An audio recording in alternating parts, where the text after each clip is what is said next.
নিশ্চিদ্র নিরাপত্তা গার্ডসের লক্ষ্য এই মন্ত্রে উজ্জীবিত হয়ে আপনারা সর্বদা আন্তরিকতা, পেশাগত দক্ষতা, কর্তব্য নিষ্ঠা, সাহস এবং দেশপ্রেমের শপথে বলীয়ান হয়ে দায়িত্ব পালন করে চলেছেন এবং করছেন।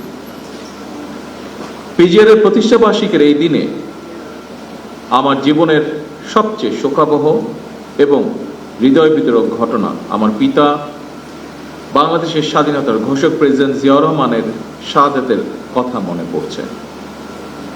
1981 সালের 30 মে চট্টগ্রাম সার্কিট হাউসে প্রেসিডেন্ট জিয়াউর রহমানের শাহাদাত বরণের সময় কর্তব্য পালনরত পিজিআর এর কয়েকজন সদস্য শহীদ হয়েছিলেন। আজকের এই দিনে আমি পিজিআর এর সেই সকল শহীদদের গভীর শ্রদ্ধার সঙ্গে স্মরণ করছি। আল্লাহর দরবারে তাদের মাগফিরাত কামনা করছি। দায়িত্ব পালনের সময় তাদের নির্মম মৃত্যুর মাধ্যমে রাষ্ট্র সরকার প্রধানের নিরাপত্তার প্রতি অটল আনুগত্য, কর্তব্য পরায়ণতা এবং জীবন উৎসর্গের যে চূড়ান্ত দৃষ্টান্ত স্থাপিত হয়েছে, এটি অবশ্যই পিজিআর এর সদস্যদের জন্য একটি দৃষ্টান্ত হয়ে থাকবে। উপস্থিত গার্ডস অফিসার, জেসিও ও সৈনিকবৃন্দ,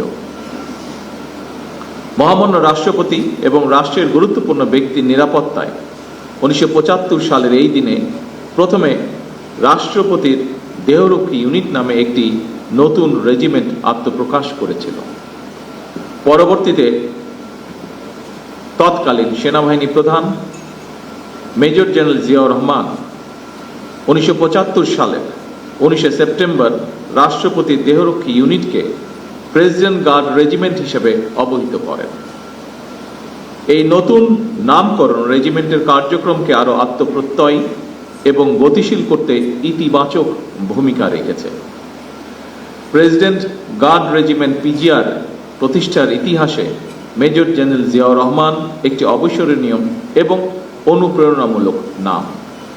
উপস্থিত সুধীবৃন্দ, আমার বাবা মা দুজনেই বিভিন্ন সময় বিভিন্ন মেয়াদে আল্লাহর রহমতে রাষ্ট্র এবং সরকার পরিচালনার দায়িত্ব থাকায় সঙ্গত কারণেই পিজিআর এর কার্যক্রমের সঙ্গে আমি ছোটবেলা থেকেই পরিচিত। পিজিআর এর কাজটি অবশ্যই চ্যালেঞ্জিং, কারণ রাষ্ট্র ঘোষিত অতি গুরুত্বপূর্ণ ব্যক্তিবর্গের নিরাপত্তা প্রদানের পাশাপাশি রাষ্ট্রীয় বিভিন্ন আনুষ্ঠানিকতার দায়িত্ব পালন করাও আপনাদের অন্যতম কর্তব্য। এই দায়িত্ব পালন করতে গিয়ে আপনাদেরকে নানা রকমের পরিস্থিতির সম্মুখীন হতে হয়।